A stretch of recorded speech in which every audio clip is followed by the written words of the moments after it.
Welcome back to the Nutrition Connection podcast, the show where science meets storytelling. I'm your host, Dr. Kristen Hicks-Roof, dietitian, researcher, and lifelong advocate of the role of nutrition, health, and wellness. Each episode, I sit down with dietitians and nutrition experts all across the food and healthcare landscape, leaders whose work touches nearly every aspect of our lives. So whether you're a student, a seasoned professional, or someone simply curious about food, nutrition, and health, this podcast is just for you. The views, thoughts, and comments on this podcast do not reflect those of my employer nor those of my guests. So let's go ahead and get connected. I'm super excited to bring on a longtime connection of mine. We have Nora Minno. She's the Director of Nutrition, Product, and Regulatory Communications at WIP. Welcome to the show, Nora. Hey, Kristen. Thanks for having me. This is so fun.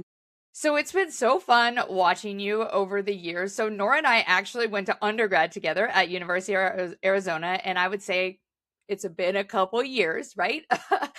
So it's been fun watching you, and you've had awesome positions at Red Bull and now at WIP, and I can't wait for us to really dive into your career. But let's bring it all the way back to the beginning. So what inspired you and made you want to become a nutrition professional? Yeah. So I grew up dancing, and that was my lifelong passion. I wanted to be a dancer. I thought I was going to be a dancer professionally. And with dance comes a lot of body image issues. And so that was just kind of ingrained in the culture of dance. And so I always struggled with my relationship with food since a young age. I also grew up in a house where diet culture was prevalent, slim fasts for lunch and low fat cookies for dessert type of thing. And so I just never really could get a grasp on nutrition. So I struggled to understand how much fuel my body needed. It was too much, it was never enough. And I never felt like I had that kind of perfect dance body. And so one day I went to my mom and asked her, what can I do? And she found a nutrition coach for me to meet with who was also a dancer. And honestly, this was probably about the time that I was maybe 15. And so I wasn't super young. I also wasn't super old, but it was really the first time somebody sat down and explained nutrition to me. And I was like, what? Like, this makes so much sense. I've been eating for 15 years of my life and nobody's ever told me how this works. Like, this is amazing. And I just remember a simple lesson she taught me about portions of like, we're at a restaurant, here's a big portion, eat, until you're full, and then you can save the rest for later. I was like, I can't. It just nobody had ever explained it to me. So that just stuck with me. And I started to pay a little bit more attention to what I eat and how I fueled my body. And then I did pursue a career in dance. I went to my first undergrad, actually, before U of A, as a dance major and a business minor. And, as I was there, it just started to click for me. Like, I don't think this is really what I want to do for the rest of my life. Like, making a profession out of my art, it just started to take a lot of the joy away. And so I was there for a semester. I took a semester off to kind of pause, and I worked professionally, danced and performed, and but just also to think about really where I want to go in my career. And I remembered this kind of nutrition conversation and thinking it was so interesting.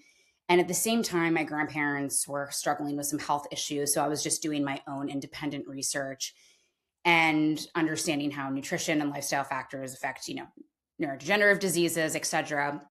And so this is funny. This is before like online courses or apps. I bought a DVD pack from Dr. Andrew Weil, who's like, I think he actually was at U of A for many years, but a well-rounded nutrition expert. And just like, let me just explore this nutrition thing a little bit. And I really started to like it. And they mentioned University of Arizona in the DVD. And I thought, you know what, let me look into it. They had a great nutrition program, a great dance program. And I was like, okay, let me go full force. And when I got to U of A and started, immersing myself in the nutrition classes, I just absolutely loved it. And again, it was like, wow, there's a perfect science to all of this. Like, I eat a tomato. My body knows exactly what to do with that tomato. Like, that is so cool to me. And so I'd never loved science before. I would like avoid all my high school science classes like the plague, but when it was applied to something that really interested me and I felt like I had a real passion for, it just took a whole new meaning. So that's really the genesis of how I got into nutrition. When you and I were talking before, U of A was a pre-med track. And so you did have a lot of those really science heavy. And, we were trying to recollect, like, who do we know back then? I'm like, I don't even know. We had a massive class and people went into all these different health professions. But I kind of was in a very similar boat of you of I was a soccer player and I went to U of A playing soccer and it was nutrition. And I knew, and I never had a dietitian talk with me when I was younger. But what I did find is I was always injured. And when I ate better, I wouldn't get injured or I would at least heal faster, And so it was really like you're blending science with practical application. And I think that's when dietitians really excel. And really, I mean, it's a skill set we have, but I think it gets molded during our career of taking this really complex science and being able to apply it into all sorts of different career paths. So let's dive into your journey a little bit. Like I said, I loved watching you, and that's the beauty of online social media and LinkedIn of being able to watch you in your career throughout Red Bull because I was an avid energy drink drinker, and we were talking again before the call. Like, I was a Monster rep in college. They gave me 20 cases a month to throw parties and hand out. Like, what a better job. When you go to a party school like U of A, you're like, yeah, I'm coming with 20 cases of Monster to this party. And so I just think it's really cool to have dietitians serve in these career fields that I would say sometimes are controversial, but also so imperative and needed to dispel some of these poor nutrition myths. So let's talk about your journey. Where have you gone? What's your journey been like ultimately to get you where you are today, which is at WIP? Yeah, absolutely. So, as you kind of heard, like my transition to nutrition and pursuing that as a career was pretty quick. It wasn't something that was premeditated for more than a couple months, but I was like, this feels right. Let's go. And that's kind of the story of my life. And you'll hear that a little bit in my career of like, all right, this sounds cool. Let's try it and see if I like it and see how it goes. And so to be honest, like I was interested in nutrition. I loved studying it. I loved the application. I loved, the people that I was, surrounding myself with, but I really hadn't thought about, okay, then what? And as you know, as a dietitian, then the matching period starts to come up, an internship. And I really hadn't thought that far ahead. And so I'll be honest, I didn't get matched with an internship right away. And that was pretty devastating. And so I graduated, really not quite sure what I was going to do in my career. I knew I wanted to be in or around New York and doing something in health wellness and impacting people's lives in a positive way. And so I moved to New York and figured out what jobs I could get there that would pay me something. Spent a summer, which I'll maybe get back to later in our conversation. But I started getting interested in personal training. So I pursued my personal training. I was interning at Beth Israel Comprehensive Cancer Center. So I was just starting to get a taste of, health and wellness in a professional sense. And I knew I still really liked it. But again, left that summer in New York with no real prospects, came back to my hometown, was working at the front desk of my dance studio that I grew up at, and kind of like, what do I do next? I was driven, but I just had no idea what was next. And I got a call from my old advisor at U of A, Kelly Jackson, and she said, hey, Nora, I know you really wanted an internship. A spot just opened up at Stony Brook University. Interviews start on Monday. You'll know by Friday, and you're going to have to get out there quick because it's already a month into the program and they want to fill that spot ASAP. So got all my transcripts together, started interviews on a Monday, was told on Friday that I got the position of the internship. And the next week I was out in Long Island looking at apartments and moved there within 2 weeks and started the program. So I started a month or two after everybody. And so I did my dietetic internship out in Stony Brook, and there we go. I really loved that internship because there was just a ton of variety, but still I hadn't really pinpointed down what I like to do.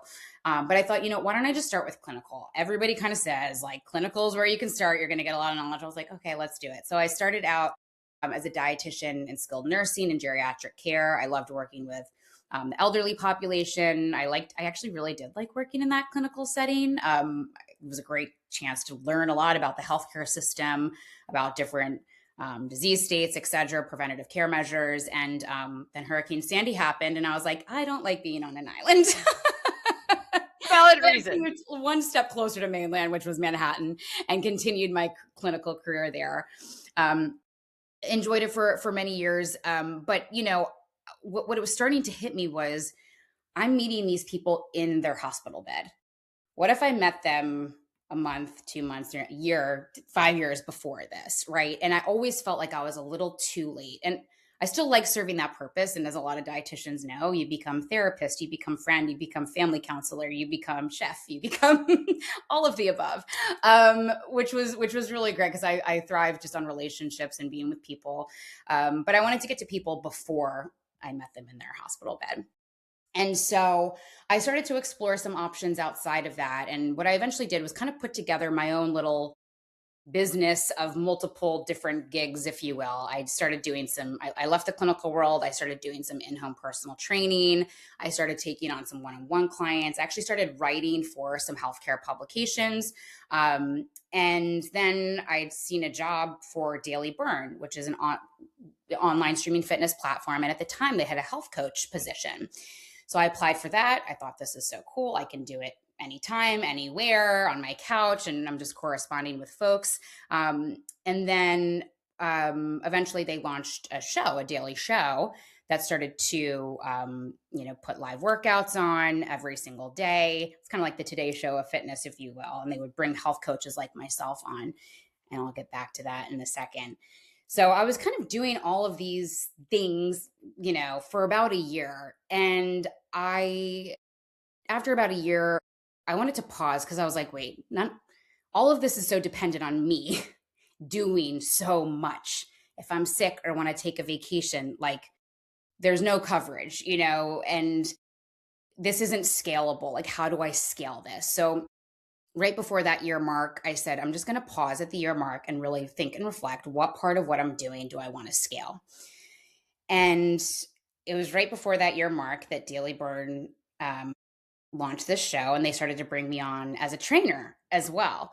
A funny kind of side story. I happened to walk into the Daily Burn corporate offices after I'd done headshots for the personal training company that I was working for. And so I had hair and makeup, and the fitness producer was in there, and she goes, I like your look. Send me a video. And I was like, what? Like, I never worked out in front of camera before.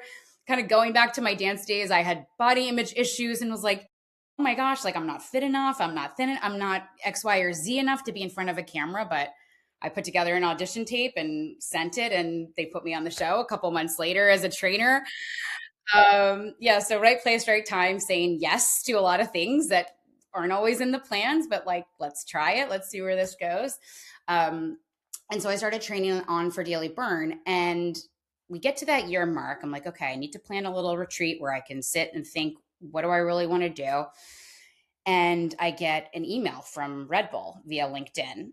And even back in the day on LinkedIn, like, this is almost 10 years ago at this point, you'd get spam of like just random thing. Hey, are you interested? I'm like, is this for real? I never really respond to these things. But I responded, and lo and behold, it was legitimate. And turns out they were recruiting for a position they were just creating, both in the US and globally, a very small cohort of health professionals. So dietitians, PhDs, food scientists, et cetera, that could sit really close to the product and help explain to both consumers, to retailers, to distributors, to media, whomever it might be, really what's in the product and how it works. And that was one of those moments where I was like, look, this wasn't really in the cards for me, but this is an opportunity that's falling into my lap, so to speak. I can either say, I can say yes. And if I hate it, I can always go back. I know I can make enough money to survive on my own doing what I was doing before, right? If I really hate it. And so I said yes to Red Bull, best decision of my life. I spent about 6.5, almost 7 years there. And when I entered the position, the energy drink industry was in a much more defensive posture. There was a lot more regulatory scrutiny. There were kind of threats of age bans or, different regulatory measures to put against energy drinks. And so we were really training up to be in a bit more of that defensive posture. But landscape changed, and it turns out we were able to be a bit more like proactive about how we educated on the product. And it's funny to think like a big company at Red Bull hadn't historically talked about the product and the ingredients very much, before our team came in.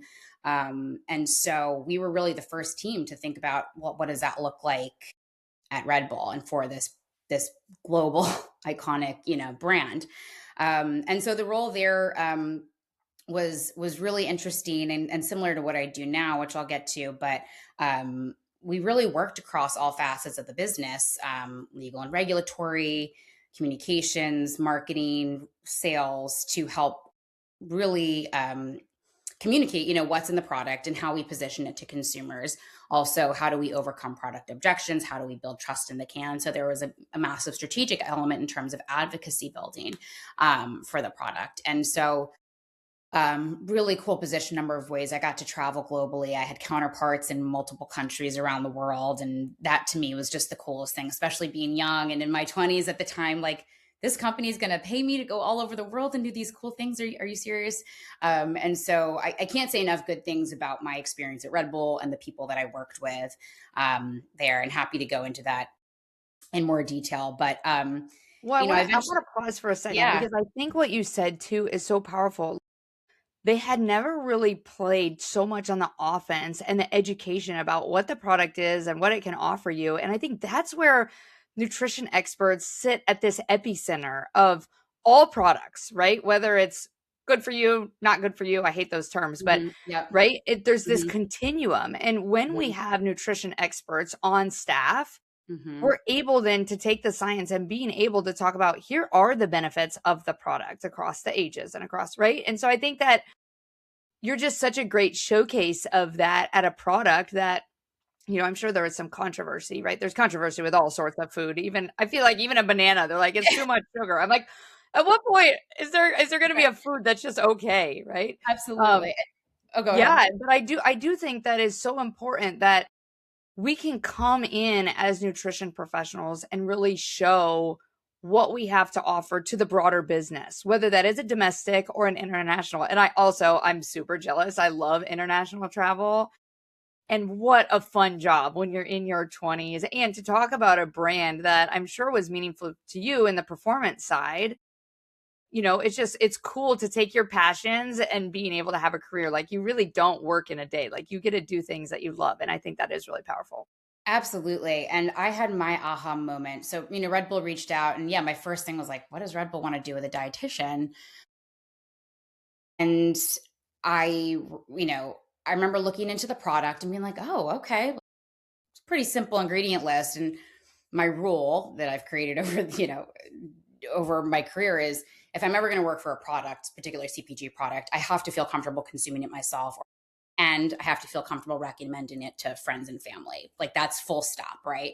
And so I'll never forget, Red Bull energy drinks, whatever, can get such a bad rap. But I was in the midst of the interview process. I was going to a Barry's boot camp, and I'm walking down the sidewalk. I had stopped at my coffee shop to get an espresso. I had my water bottle in my, gym bag, and I had a Gatorade tucked under my arm because I had just been, sweating a bunch lately, and I needed some, sugar and some electrolytes to refuel. I remember being like, this is a Red Bull. It's caffeine, it's sugar, it's vitamins. They just put it in a can. And so, to your point, that really is the job of the nutrition professional, is to take some of these, ingredients and figure out really how to either, demystify them for the consumer, or market them to the consumer in a way. And as a dietitian, and just personally, I believe, like, ethically, right? And that's why I did really enjoy working for Red Bull, because we had very strict, responsible marketing guidelines that I learned a lot from, and is what I've really taken a lot into my job at Whip now. How, something like caffeine, which can be hard to always know how much is in your product, or, how much you're consuming. Just how do we make it easy for consumers to make informed choices? And so that's what I think, particularly for dietitians or healthcare professionals working on the brand or the CPG side, is just a really simple lens. Like, how do we help the consumer make informed choices? And the information could be great flavor, right? That's information. It could be, what the ingredients are, what's in it. But I think that's just a really important thing to level set on is how do we help consumers make informed choices? When you'd rather have dietitians sitting at the table than absent, which many CPG brands don't have dietitians. So I think it is an opportunity for us to come in and say, hey, here's what we can offer, right? We know how to take this complex science and being able to translate it across different segments. So whether it is going to a consumer or it's going to regulatory or it's going to a health professional, like we can speak those lingos. So I think that is really it is an opportunity. So let's dive into your current role at WIP. Like, what do you do in your day to day? I'm sure most people are like, I want that job, number one, but what do you do? What does your day to day look like? Well, so WIP, we're an energy pouch company, which is a very new and emerging category. And so I really oversee, as you mentioned, nutrition, regulatory, and product communications. We are a startup. When you're in a startup, as most people know, you wear many different hats.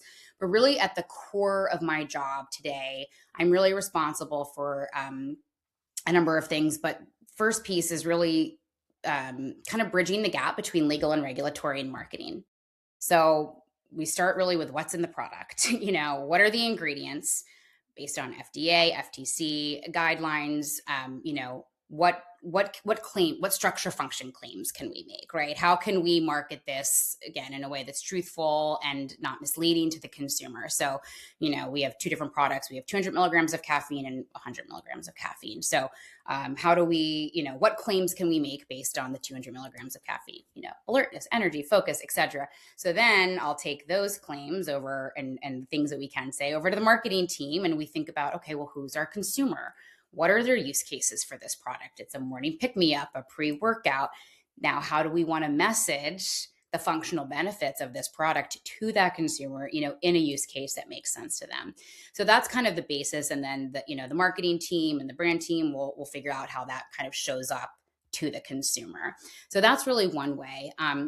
Another thing I do for the company is support our sales team, because if you're a salesperson and selling a product with a number of functional benefits or even just a new product, how do you explain that to a retailer? How do you explain that in the B2B world? And so I support our sales team on how to speak to the product, what information might be useful depending on what channel, who is receiving that information, etc.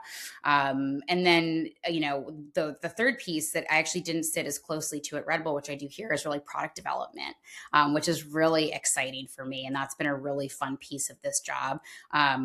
Beyond like flavors and things, what are other functional ingredients? What are other benefits that consumers are looking for in this format that could, serve them? And so how do we start to explore those? And so that's been really a fun opportunity in this job. And then, like I said, being a startup, you get to do a lot of different things, but really first and foremost, it starts like with the compliance, legal and regulatory, and then the tentacles spread from there. I mean, I feel like there are so many hats that we can wear as nutrition experts. It's just depending on which role you're in. So I'm curious, I'm sure for those who are listening, they're like, how did you learn how to do that? Right? Like a lot of people are really nervous to go into industry, especially CPGs, where they have to do regulatory, they have to do marketing, and maybe they didn't have the classes, which I know, shoot, I don't remember any regulatory or marketing classes. So, and those are things that I've learned throughout my career, but would you give any like tips or advice for someone who like wants this, but they don't feel like they have the background to get there? Sure. I think there's a couple of different things. Obviously, I kind of was ushered into it via way of Red Bull. And I think back, like, I used to always be standing in the grocery store, just like studying packaging and reading the ingredients. Like, I just had this natural inclination. I was always paying attention to like how brands were communicating to people, what new products were coming out. So you probably know a lot more than you do, because I'd never taken a marketing course in college. To your point, I didn't take a regulatory class. And so a lot of it is just having the confidence in your own skill set and to the ability to learn and the openness and the willingness to learn. When I would mentor people coming into Red Bull, I'd say, sit in on every meeting, ask every single question. I think a lot of times as dietitians, we feel like we have to know it all. And it can be intimidating because, I get asked about every new product ingredient. Sometimes I'm like, I don't know. And it's hard to say, I don't know as a dietitian, but sometimes I don't know. And I have to ask the question. So the openness to learn. And then it's really about relationships and, being somebody that people want to work with and bring into the meeting and to teach and coach. And so those three things have really served me. And you can fill the knowledge gaps, right? Like, even going from a traditional food and beverage product over to the supplement side, a dietary supplement side, I had some knowledge gaps to fill. And that's okay. I spent the time sitting and learning and going on the FDA's website, et cetera, and just filling those knowledge gaps, right? And so it really is just having that willingness to learn and step up to the plate and say, knowing what the skills are that you can bring to the table and then where you can fill those knowledge gaps later. When I was at Expo West not too long ago, and you're talking about all these different ingredients, and there's so much that I just don't know, right? Like, I went to just kind of like explore. I wanted to see how nutrition was marketed and what new products are out there and why are they adding whatever ingredient, right? Functional benefits is like a big thing right now. And it was fascinating. I'm like, I've never heard of that. So then I go home and I'm like, what is this ingredient? And then I'm like, oh, this is really cool. And there was a lot about, right, like some of these non-synthetic dyes. And I was like, where do these come from? Like things that I just don't know. But now I feel comfortable because you kind of like fill those gaps, and you have to be a go-getter in terms of wanting to learn that information, especially as a startup. Like you can't go into a startup and just kick your heels back. Like you will get annihilated, right? But what you can do is you can come in and say, hey, I am a learner and a continuous learner, and I'm here to help support cross-functionally. So I do think that if you have that mentality and that personality, these are industries that you may be a good fit for. And Absolutely. Sometimes you just got to put your name in the hat, and you never know. Like you'll learn whether you like it. And if you don't, you can always go back to clinical. Worst case, if we always have our roots. So I love science, right? We always talk about science, especially when it comes to nutrition. So how does scientific data and evidence really fuel your day-to-day, especially when you think about regulatory? Absolutely. So scientific evidence is really it's the foundation of everything I do for my job. So to enable the marketing team to be able to go and speak about the product, we have to know what we can say and what's substantiated in science. So the first task I had at WIP was to develop a marketing code rooted in responsible marketing guidelines. So of course, starting with what the FDA and FTC, regulates, and then really looking at our product and saying, where is there substantial scientific evidence to make various structure function claims? And so that is really the basis of everything that I do. And even just a step beyond that, again, how do we want to position the product? And there's a lot of things you can say, right? We have chromium in our product, which has been shown to support stable blood sugar levels. Are we going to go out there and say this product stabilizes your blood sugar? Right. As a dietitian, like, no, we know from the scientific, there's so many different factors that can, that play into what your blood sugar is doing. And this is not a blood sugar product. So it's really, figuring out what's in the product, where the substantial, evidence sits. And then with that, how do we want to go and translate that to the consumer again, so they can make an informed choice about what they're consuming? Well, and I think it's responsible marketing, right? And I think there's been a lot of questions about how dietitians work for various industries. And I think, to me, it's all rooted in a dietitian can help be that connection point, right? Taking the science into responsible marketing, promotions, regulatory, whatever it is. Because without that, if you didn't have a dietitian on staff, then you may have a marketer, which marketers love to say everything they possibly can. You would have a marketer who may not be able to translate that science into a correct practical application.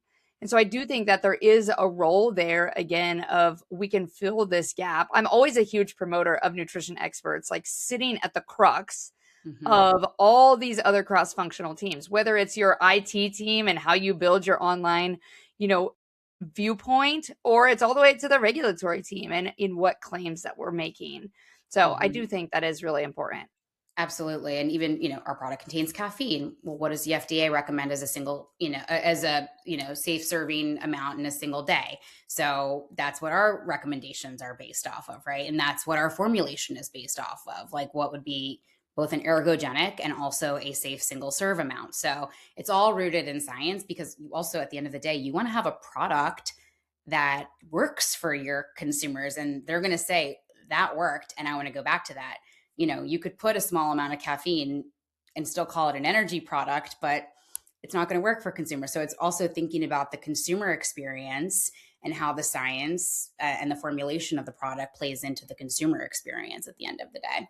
Yeah, well, and something that tastes good. The amount of products that I try over time, right? Like, so every week I take my youngest daughter and we go to a grocery store and we pick out a new food every week. I love that. And we go home. Like, I'll let her pick out. She's 3, guys.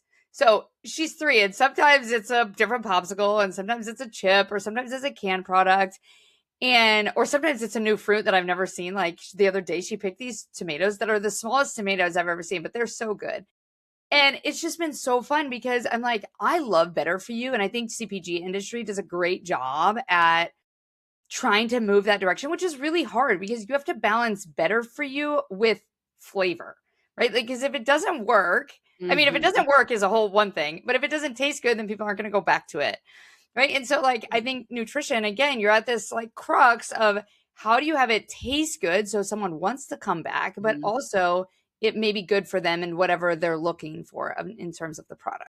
Absolutely. And I mean, every dietitian has their kind of own philosophy, but at the center of mine is always like, this should feel good. This should be enjoyable. This should be something you connect to. I mean, and that could be, this tastes good. I'm getting satisfaction out of this piece of cake because, oh my gosh, like it's making me happy and it's making me think of, my birthday parties as a kid, or it's making me feel good because this is what my body needs to feel fueled and to feel light and to feel like energized, whatever it might be. So it is going back to that connection of being able to enjoy some of this stuff. We always say at WIP, you could just take a caffeine pill if you really wanted, but why do people?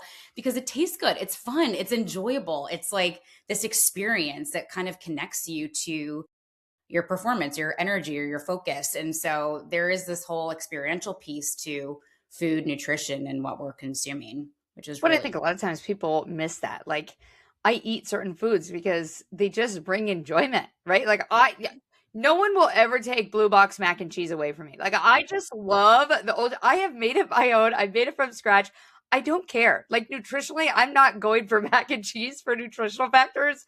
I'm going because it brings back memories and its taste, and right. So I think when we have nutrition professionals, like, we have to balance all these different skills. And like, if I'm looking for an energy boost, I'm not necessarily going to a pill. And maybe that's just my philosophy, right? Like, I'm going to go to these different products, especially when I think about performance, like if I want to do really well. So anyways, so you've had a really cool career so far. And I feel like I'm still going to call this early career. Okay. But what Thank has you. been something that you're most proud of or that has been your favorite so far? Wow. Like, each phase of my career has been my new favorite in a way, because every time I feel like I'm doing something new, and that's what excites me. And that is really what excites me about this career. I still feel like I could do 100 different things after WIP and still not have, maxed out what is possible in the nutrition world. And so that is really what excites me. I think I'm proud of taking risks, and I'm proud of trying, and I'm proud of putting myself out there, because I think that's what's gotten me to where I am. I used to always laugh. I would say, I wish I was one of those people that could just, have this perfect trajectory of, I'm going to be manager, then senior manager, then director, then senior. And mine has been like, but I love that. And it's okay to own that. And I used to feel, I think, imposter syndrome about that, or I think I used to feel bad and I'm not so organized. I don't have my perfect 5 or 10-year plan. And then I had to shift my mindset to be like, wait, this is really fun. Like, you can do so many different, you can be on a fitness show, and an hour later you can be having a meeting with one of the biggest, grocery retailers in the world, talking about the most, worldwide popular beverage, and it's like, I shouldn't feel bad about doing multiple. It's cool to be. And I think dietitians and healthcare professionals and folks with the nutrition are kind of natural multi hyphenates. And I'm like, lean into that, like, and don't be ashamed, and like lean into all of those skill sets, whether they're the hard skills, of our, our science background, or, what we can do from like, the technical side, but bring the soft skills, bring the relationship, bring the whatever it might be, the comfort in front of an audience, bring all of those. And so I think I'm really proud of being able to just personally bring all of that, into my career, and just really be at a place now where I just own that. And that's fun. And then just kind of the third thing is it's, it's fun to be able to kind of impact people's habits at scale. And that's what kind of got me from the shift of doing this one-on-one work, which I really loved. And there might be a time in my life I go back to that. But being able to go to scale, and I'll be honest, there's nothing like seeing a product that you sat late at night on your computer and picked apart, where the logo goes, what color, yellow, et cetera, in somebody's hand, and them enjoying it and it doing something for them that makes them feel good about themselves, that makes them feel like they can go work out or try something new or be part of a brand that's bigger than them. Like, that is a really cool feeling. So there's a lot of proud moments within my career. But that's just kind of a handful with some advice sprinkled in there too. I feel like you hit the nail on the head in like, we don't have a one size fits all approach. And that is one of the core reasons I love this podcast, is because obviously I'm biased because I'm the podcast host, but my goal is to show that there's dietitians and nutrition experts in every single niche and sector, because there really is. And so I think for you, like how I envision you and how I've seen your career grow, like you've always been into sports and fitness. I see it, your videos. And so like now you're in and you've taken on positions that really bring in your passions plus your skill sets. And you're right. Watching a product go all the way through like the supply chain and to actually watch someone enjoy it. Like if you're at a cycling class and someone's enjoying it, you're like, that's just so cool, right? Mm-hmm. Like it's just so cool. And that is something that can be so powerful, that we can be beyond just an individual person. And sometimes I think there are dietitians and nutrition experts who want just that individual level change, and that's perfect. Mm-hmm. But there's others who want that population level impact, right? And I even see it every time I record a new episode. Like some people are just like, that's their jam, like one-on-one with patients, and other people, they want like system infrastructure changes. And it's just so cool. Like you can do anything you want. So knowing that, and you've given us some sprinkles of tips and advice throughout, but do you have any other suggestions or tips for someone especially interested, I would say, like in the CPG space or startup space, and then also who love performance? And we know a lot of people who go into the field of nutrition, maybe they were former athletes, they love sports and performance, they wanted to be a sports dietitian. Like, how did you be able to bridge that gap between the two? Yeah. I think it is like, it sounds corny. It's like following your heart and just feeling what aligns with you, and brands that align with you, or products, or just jobs. Like, and I've always been somebody that says, no, like, that's why I left my first undergrad very quickly. Like, this isn't for me. And that's okay. But I think, just pay attention, especially if you don't know what you're fully interested in yet, just keep paying attention. Like, it's funny you say, oh, you were always into sports and fitness. I'm like, yeah, I was, but I was never like, this is going to be a career for me. And so you just start to pay attention to those things. And I believe that they will come out in your conversations, who you align yourself with, what you're attracted to, the jobs you start to look at. And then just like really immerse yourself in those worlds. Like, go to the grocery store, pick up those things, see what the cool brands are doing, at the expos, on Instagram, because there really are so many different tracks, especially nowadays. There's content, and there's branding, and there's writing, and there's communications, and there's B2B, and there's in front of camera work, talent work. I mean, it is truly endless. So just keep paying attention to those passions, keep leaning in, and then just really immerse yourself in that world. And the last thing I'll say is just be nice and work hard. Relationships, 9 times out of 10, have gotten me my jobs. You have to have the chops to back it up. You can't, you have to show up and do the work and do it well. But be nice and work hard. And that's going to go, much further than you would ever expect, and really prioritize your relationships. And that is truly, I think, what served me the most in my career. When I always talk about relationships are bidirectional, right? You should have reciprocity in relationships. So like, I mean, you and I have never worked together in the last, 15 years or whatever. So it's not that you need this like transactional relationship, but maybe it's liking a post, or it's like, oh, that's super cool, you do that, right? And so it's kind of just continuing to support each other, I think, in a way. And we do have so many people in our profession, right? Over 100,000 dietitians.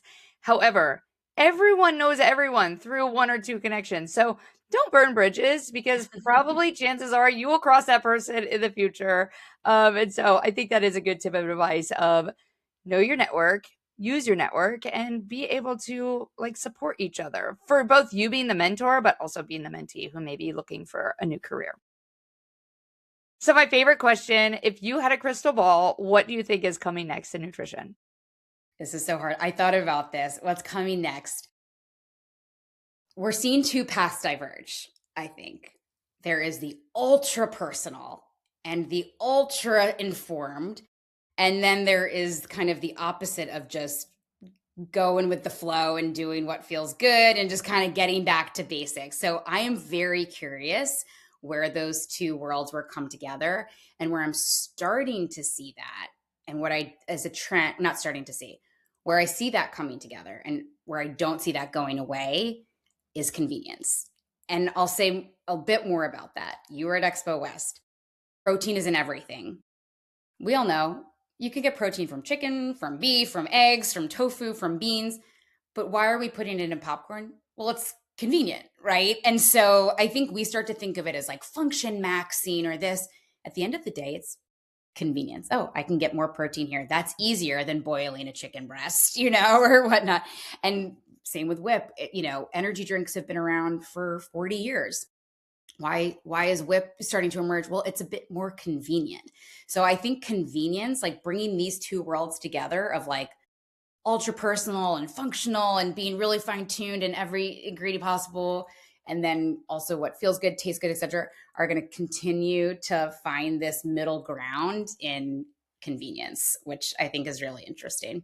When I see like a convenience overlay with an ingredient overlay, right? Like, because people are questioning, at least what I've seen. And, I think we are also in different worlds. So it's always so fascinating. I sometimes hate algorithms because I'm like, wait, is this what you guys are seeing? Or is this what just is showing up on mine? I ask that literally every week with some people that I work with. But I think knowing ingredients, right? So whether that's functional benefits, like if you're adding different vitamins and minerals and things, or are you adding things that maybe were not necessarily needed in ingredients, right? Like I think that is one thing that the MAHA movement, they're trying to re-question, whether you're aligned with the movement or not, they're trying to re-question like ingredients. And so you do see maybe some drive for whole foods. However, whole foods will only go so far, because I'm a mom of 3 kids. I work full time. My kids are in gymnastics, they're in soccer, we got music lessons. Like, I sometimes just have to grab a Sonic on the go because I just don't have capacity, or I'm packing an Uncrustable because I have no groceries, right? We were just talking about, like, I have no groceries right now. And so I just need something that's easy, that's in my freezer on the go. Am I looking for it for nutritional value? Not really. I'm looking for it for substance. And so I think it's really interesting. Like, and you see differences on socioeconomic statuses. You see differences in if they have kids or no kids. So I just hope that health and wellness will continue to remain popular, right? Yes. Like whether that is that ultra conserved, they're wearing glucose monitors, like they are super Sure. personalized. Yeah. Yeah. And I agree with you. I mean, look, no matter what end of the spectrum you're in, and convenience is king, and I think there's a way. Like, I like to think of the balance too. I mean, big all foods fit type of. I love whole foods. I love all of that. And I also love my, fill in the blank. So I think there's a world where all of this exists. What I think the best thing is, again, whether you believe in like the ultra personal and people who are wearing the glucose monitor, or the other end of the spectrum, is we're all talking about nutrition and people are starting to pay attention. And I'm going back to my initial story, like I was like, I've been eating all my life and nobody's ever told me about it, or like how to do it, or how to think about it. And so I am really grateful for that. And I think it's great that we're all having these conversations. And I think our cohort and the dietitians that came before us and the ones that are coming after are doing a great job, bringing the conversation to the forefront. And I think it really just comes down to you have to know yourself and what works for you and your body and your needs and your life. And you figure out a way to make it work. And, I'm all about building this personal relationship with your body, with your food, and finding what fits in that world. And that's really for you to decide for you and for me to decide for me. And of course, us as nutrition professionals, we're there to kind of provide the information again for people to make those informed decisions for themselves. And so that's really, the exciting part of this career is to be able to get people to think about that and to think about their bodies and build that relationship with what they're consuming. It really is. It's so exciting. The opportunities are limitless. If you haven't learned that by whatever episode number this is, the opportunities are literally limitless. And health and wellness is trending. We need to continue to be part of it across the profession. So thank you so much, Nora, for being on the show and telling your story. And if you like the show, make sure you like, subscribe, leave a review. But most importantly, check out the next episode, because every episode I bring out a different dietitian and nutrition expert to tell their story and give you tips and advice. So thanks again.